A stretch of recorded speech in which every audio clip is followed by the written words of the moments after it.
Thank you.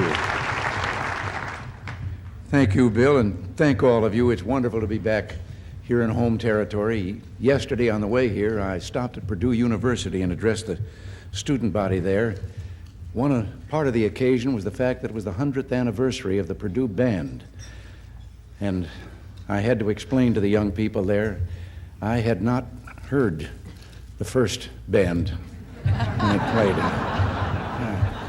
But I'm delighted to be here today to talk with you about the current state of Soviet-American relations. But before I do that, I want to say something about the recent disclosures of Soviet espionage against the United States Embassy in Moscow. There's no excuse for what they did or for the way security was handled in Moscow. And now, in response to those who think these recent events throw some new light on Soviet-American relations, I say, where have you been? Anyone familiar with the nature of the Soviet regime, its ideology and intentions, understands that such actions come as no surprise. From the very first days of this administration, I have insisted that our relations with the Soviets be based on realism rather than illusion. Indeed, the basis for our foreign policy has been from the very beginning an insistence upon enunciating the truth about U.S. Soviet relations and upon making it clearly understood what we think the Soviets stand for and what we stand for. Now, this may sound obvious, but when we took office in 1981, it was in bad need of restatement. Today, let me state these views and review relations between our two countries. We have adopted a framework for dealing with the Soviets. We have insisted that progress must proceed in 4 critical areas. First, the pursuit of verifiable and stabilizing arms reduction with an emphasis on verifiable. Second, negotiated solutions to regional conflicts. Third, the advance of human rights. And fourth, expanded contacts between our peoples. This agenda represents a consistent long-term policy reflecting our moral values, our strategic interests, and our commitments to our friends and allies. It's not based on false hopes or wishful thinking about the Soviets. It's based on a candid assessment of Soviet actions and long-term understanding of their intentions. I can report that in some areas of this 4-part agenda, we have seen movement and progress. Take arms reduction. At our 2 meetings, our fireside summit in Geneva and our Hofty House discussions in Reykjavik, Mr. Gorbachev and I took some significant steps forward. We cleared away obstacles and came closer to historic agreements on reducing strategic nuclear weapons and intermediate-range nuclear missiles. In the months that followed Reykjavik, progress was slower than I had hoped. But in recent weeks, the Soviets have shown new seriousness. A breakthrough in the talks on intermediate-range missiles is now a distinct possibility. Then there is human rights. Here, too, we see some positive developments. Andrei Sakharov has been released from internal exile and allowed to speak his mind. Some political prisoners have been released. Emigration figures for March and April so far are up. There is talk of changes in Soviet laws. There is talk of less centralized approach to the Soviet economy, giving more scope to individual initiative. We'll see if these talks amount to anything. In the area of bilateral exchanges, we have reached agreement on expanded Soviet-American contacts. Cultural, scientific, and civilian exchange programs have shown a dramatic increase since Geneva. But to cite all this is not to be unrealistic or to lose the wider context. Serious issues remain. For example, in arms negotiations, verification remains a critical problem because of the poor record of their compliance with previous agreements. Nor have the Soviets abandoned their basic strategy of trying to use these negotiations to divide our allies and friends in Europe and Asia from the United States. Our allies' concerns are central. We cannot permit the benefit of the reduction in longer-range INF missiles, for example, to be undermined or circumvented by a continuing imbalance in shorter-range INF missiles, in which the Soviets have a huge advantage.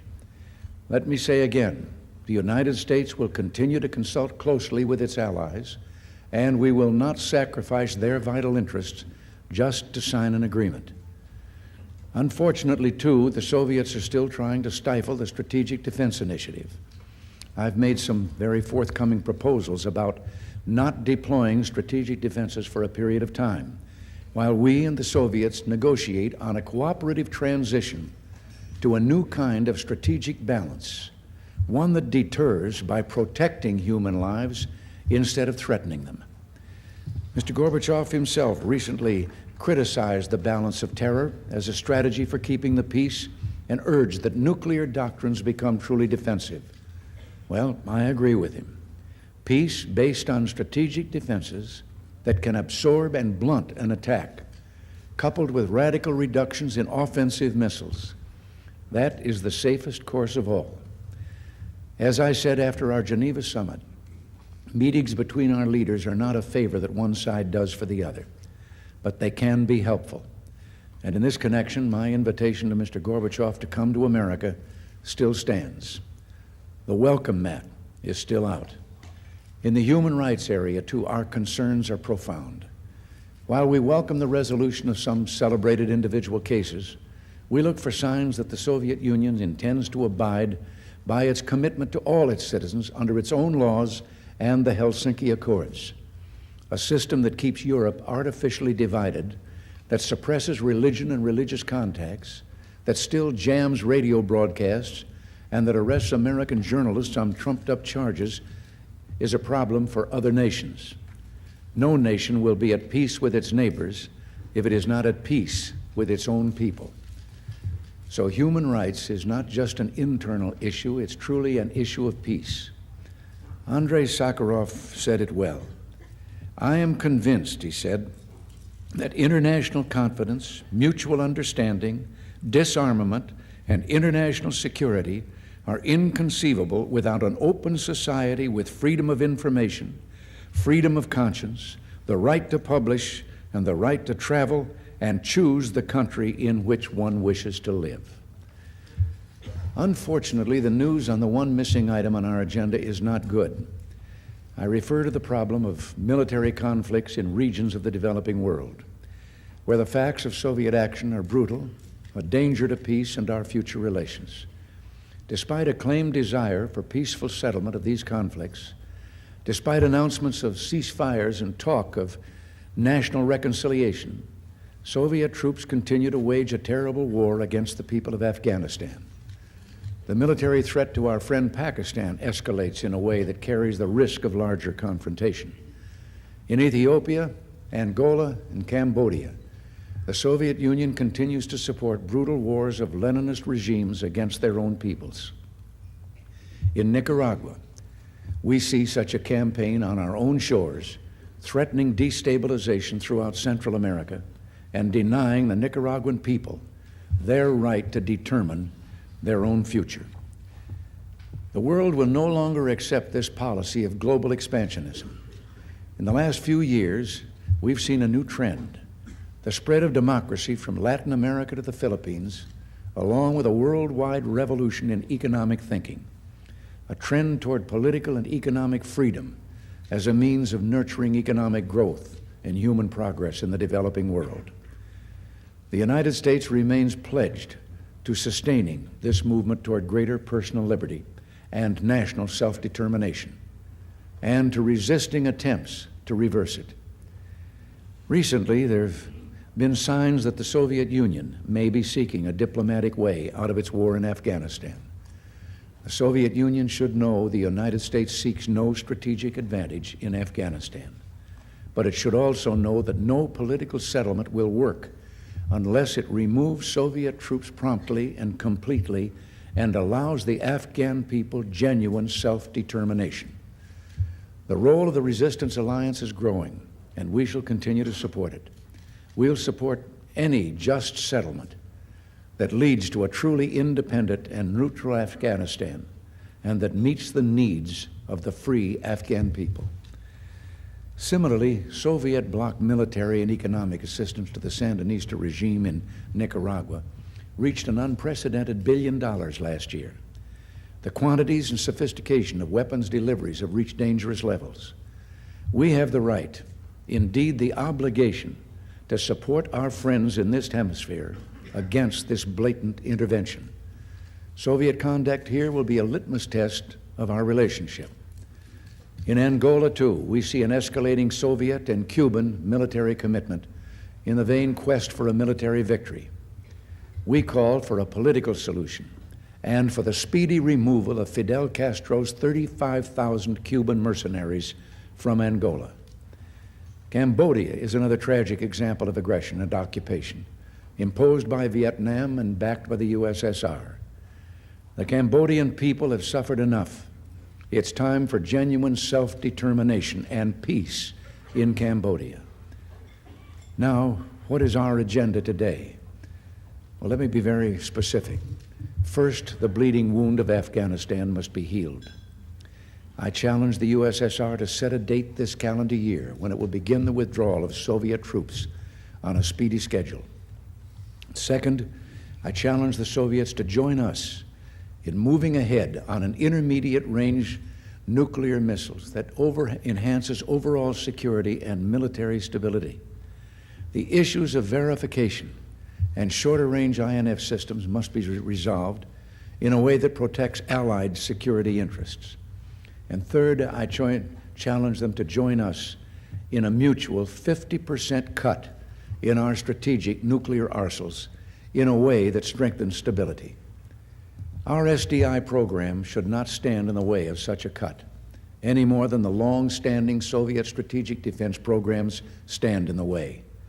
Fourth, I challenge the Soviets to join us in seeking a safer strategic balance by relying less on mutual offensive threats and more on defensive systems that threaten no one.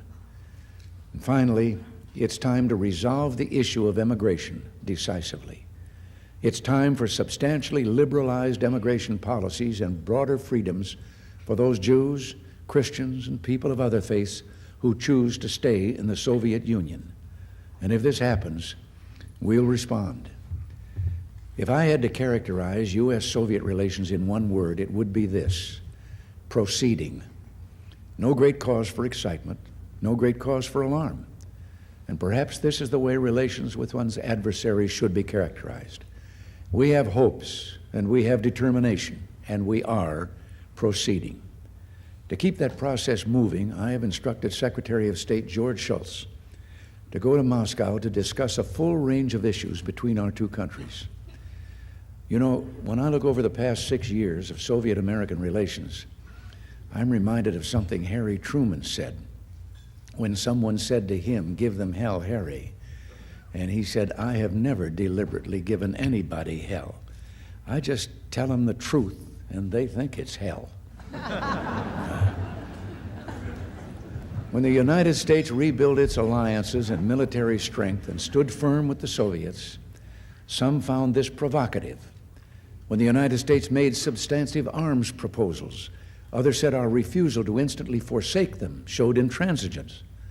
And when the United States spoke for freedom in the conscience of mankind in the face of totalitarian aggression or human rights abuses, some criticized such affirmations as jeopardizing delicate negotiations. When we made clear our position on SDI and held to it at Reykjavik, there were those who feared the end of arms reduction efforts. Well, what I think we've been taught for the last 6 years, what I think we need to remember now is that in establishing an environment where tensions are lessened demands realism and a willingness to stand by our values and commitments in the face of threats, walkouts, and woeful predictions. We need to remember, too, that voices of panic or accommodation disrupt the careful pursuit of peace when, in their rush to sign an agreement or initial a treaty, they lose sight of justice and world freedom as the goals of American foreign policy.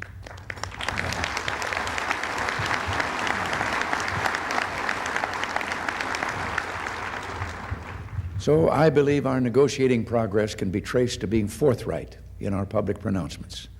When I first took office and throughout these 6 years, I have been candid about Soviet ideology and intentions, I did not seek to be unnecessarily antagonistic, only to acknowledge one of history's gravest lessons, that the first object of aggressive powers is to inhibit the will of potential adversaries, to make free nations think that public utterances of the truth or moral protests about aggression are themselves acts of belligerence.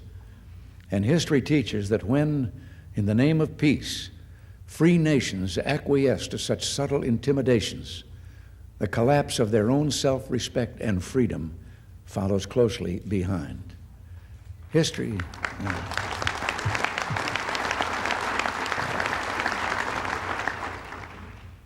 so often shows that conflict results from miscalculation by aggressive powers who misjudge the will of democratic nations to resist. Candor and realism about the Soviets have helped the peace process, because it is not only an essential affirmation of our own moral stamina, it's a signal to our Soviet counterparts that any compulsion to exploit Western illusions must be resisted, because such illusions no longer exist. Ladies and gentlemen, I've often spoken of freedom as the fresh and rising tide of the future. To speak so is not to threaten any people or nation.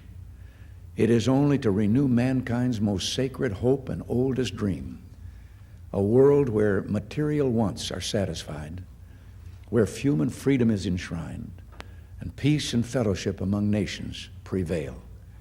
Those goals should be celebrated, and those truths should be pursued with no apologies to anyone. I have to close with something I told the young people at Purdue yesterday. It came to me in a letter, and it was a man making the statement that you could go to Japan and live there, you could not become Japanese. You could go to Turkey and live there, not become a Turk, or to Greece, not become a Greek, or France, and not become a Frenchman. But anyone from any corner of the world can come to America and become an American. And it's time perhaps we all understood that.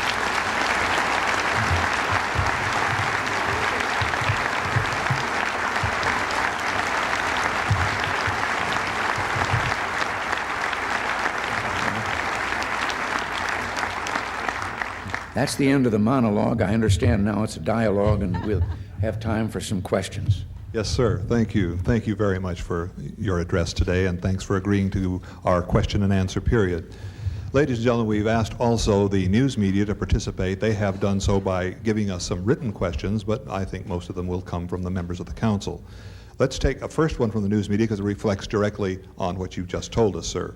Secretary General Gorbachev today said that the Soviets are willing to negotiate an agreement on the shorter-range nuclear weapons at the same time as the INF talks are underway. Does this remove any obstacle in those talks? Well, I think it states something that we ourselves believe, and that is when he says at the same time. We have never believed in the linkage of those two weapon systems together, but we have believed that the negotiations should be simultaneous, because they have a preponderant, I'm pleased to hear him say that, they have a preponderant advantage in the short-range weapons, much greater than we would have to offer as a deterrent on the other side. Thank you. A question from the audience. Out in the well here. You'll have to, yes, the lady back there, please. Would you speak up, please?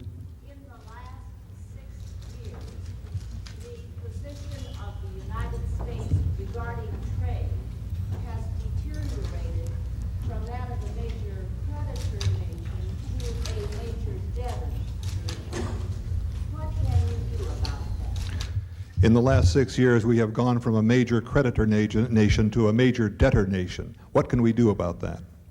Well, we have been doing some things about that. We have been working, first of all, it took me 3 years in the economic summit to persuade our trading allies there, those other 6 nations, to agree to a total review of the GATT system. That is the general tariff treaty that governs our trade between our countries. And that is going to take place, a meeting on that very shortly. We have also, for the first time, our administration has invoked the 301. Now, the 301 is a thing available to business and industry, that if a company or an industry here believes it is being unfairly treated in competition, the other side dumping their product here at less than the cost of production, or subsidizing them unfairly and so forth, or putting obstacles in the way of our trade, our product being received in their country. Heretofore and before the last 6 years, the businesses themselves had to raise that issue and charge a violation of 301. Well, we haven't been waiting for them.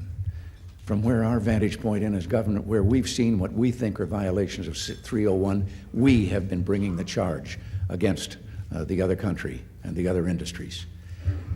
We don't believe that protectionism is the answer to our problem. Incidentally, the change in our, or the increase in our deficit of trade, our imbalance of trade, more imports than exports, has been brought about by the value of our dollar, which now has been redressed quite considerably. But it made our product too expensive and made their products too advantageous price-wise for our consumers to ignore, because our money was worth so much more. But as I say, that has been partly redressed, but we still have a long way to go. We are still continuing, but I have lived long enough to know that protectionism of the kind that I have already vetoed once and will veto again if the same kind of legislation comes up is not the answer.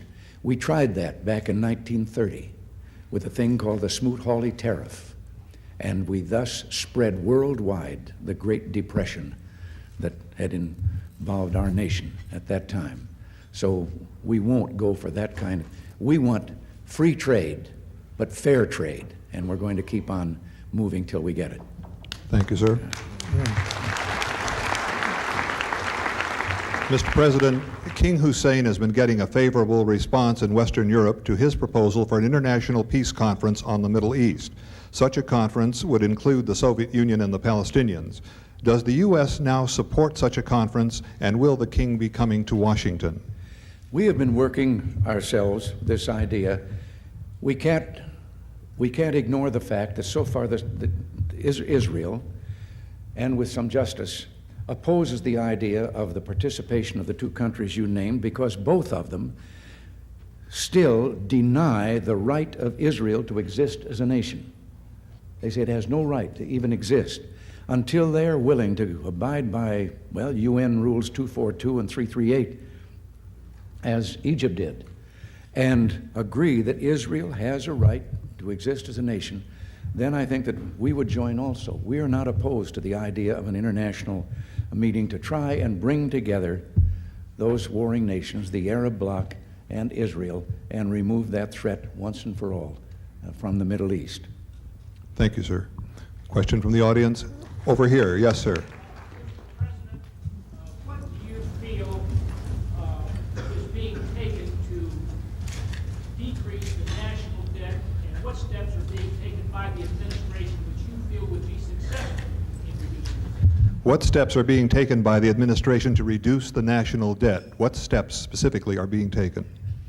God bless you. I'm glad to have that question. To reduce the national debt, of course, requires balancing the budget and stopping the deficit spending that is going on. We have been trying to do that with the budgets that we've submitted over these last few years.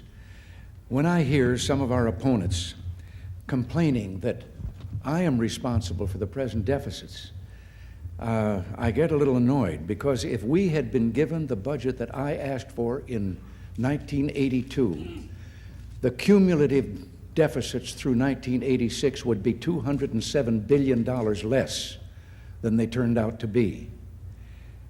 What we have to have is a recognition, first of all, of what a great many states have and what California has in its Constitution. And that is a clause in the United States Constitution that says there must be a balanced budget. There can be no deficit spending. So far, that came close. The Congress, we lost by one vote in the Senate. In the last go-around, the House defeated it by a bigger margin, but in the Senate, to have a constitutional amendment that would bring this about. The second thing is, and oh, how I want this, I had it for 8 years here in California as governor. 43 governors today have the right of line item veto.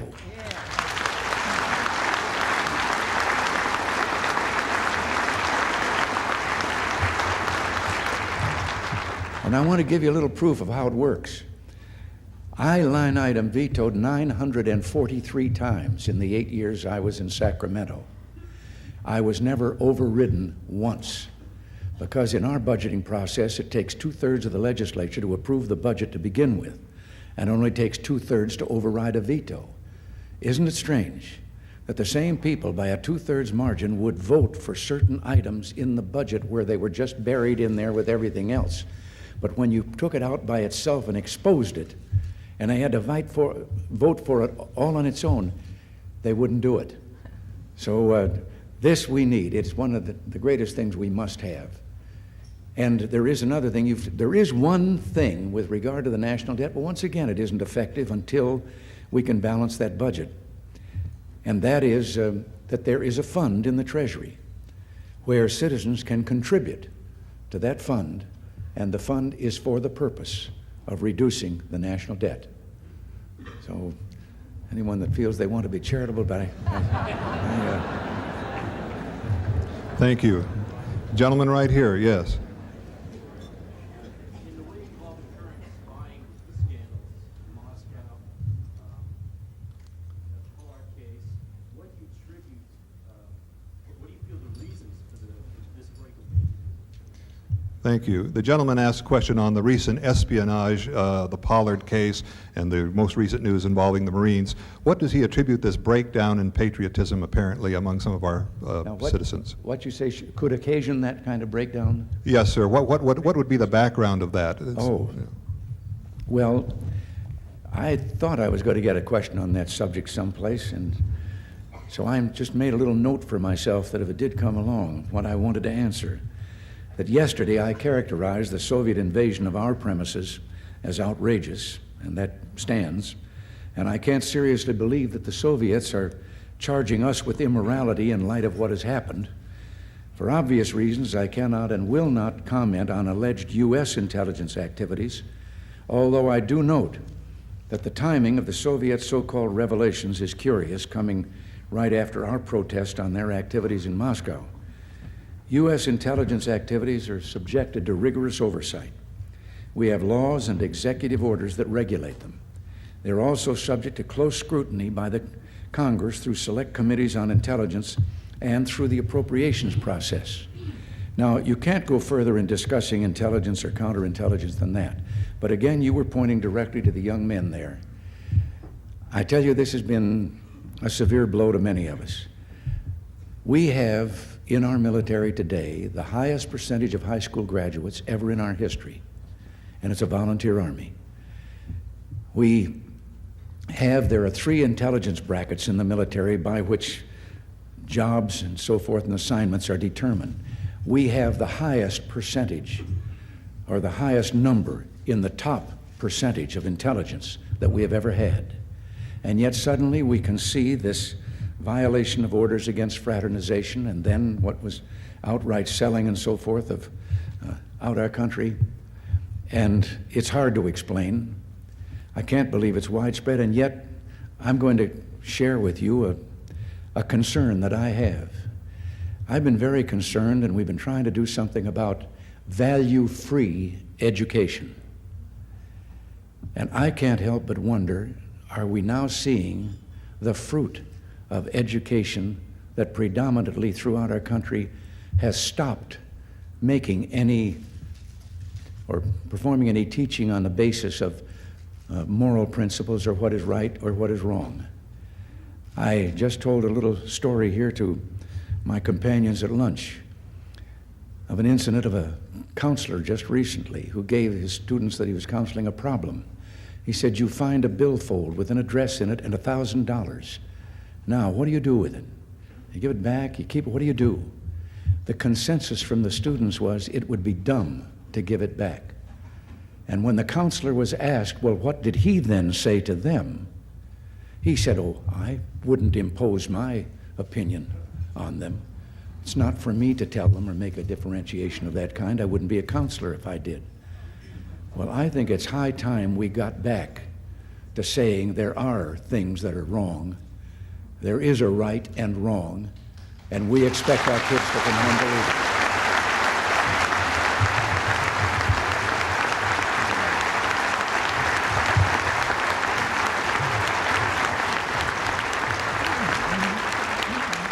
We have time for just two more questions. One from the press here. Could you comment, sir, on the issue of tariffs on microchips from Japan and what is being done to preserve the excellent relations between the United States and Japan during this time of severe trade friction? Well, we are trying to preserve those relations, and very shortly I will have a visitor, Yasu Nakasone, their prime minister, who I must tell you has been, in fact, he has endangered his own political standing in his country because of his willingness to meet with us and try to eliminate some of the barriers to trade that they have erected. This thing was a violation of an agreement signed 7 months ago in which we found there was a market denied to our chips, our microchips, in their country at the same time that they were dumping, not only here but in other countries, their microchips, and in an effort to get the market at a subsidized price that was less than the cost of production. We therefore have, and yes, in the nature of protectionism in that particular area, have issued an ultimatum of certain things, steps, tariff steps and so forth that we're going to take on just certain specific items having to do with that kind of technology, unless they change this order of theirs, and then we will remove the embargo that we're going to put on. We feel that we have to do that, and I'm looking forward to the meeting with Prime Minister Nakasone. As I say, he has been most helpful. But their whole tradition has been one of the barring of things in their markets. For example, allowing an American product to be sold, only it couldn't be advertised in their language. So the Japanese would see the ad, but they couldn't read what the print said. And we've gotten corrections in a great many of those things, and they have become a very fine partner in ours in international relations and an ally at the economic summits. And so I have to be optimistic about what we can accomplish there. They are our second largest trading partner. Canada is the first. Thank you, sir. Our last question. Yes, sir. You, sir. You, sir. No, this gentleman over here. I'm sorry. Oh.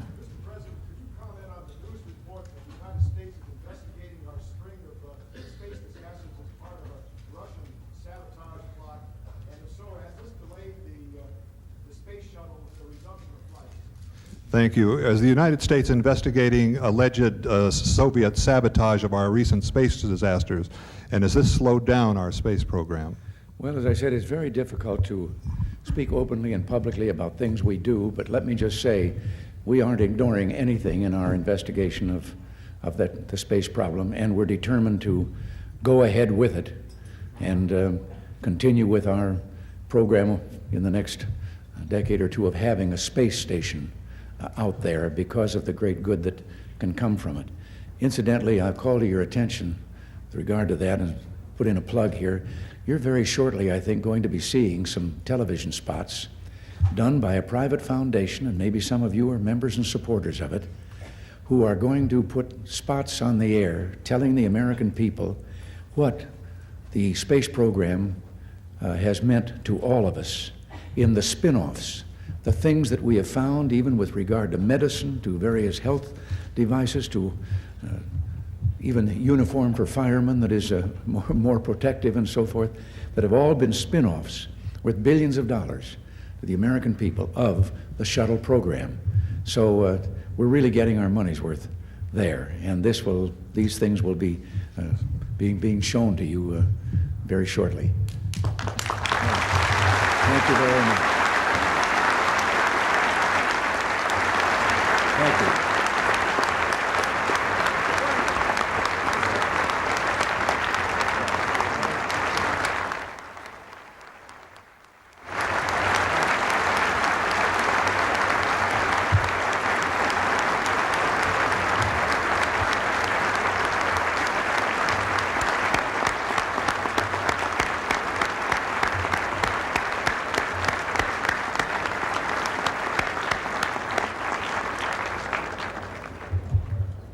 Thank you, Mr. President, again, for being with us today. I think I speak for everyone here that you have our great admiration, our great respect, and our wishes for every success as you fulfill the awesome responsibilities of President of our beloved nation. And we would ask you to please convey our warm greetings and affection to Mrs. Reagan.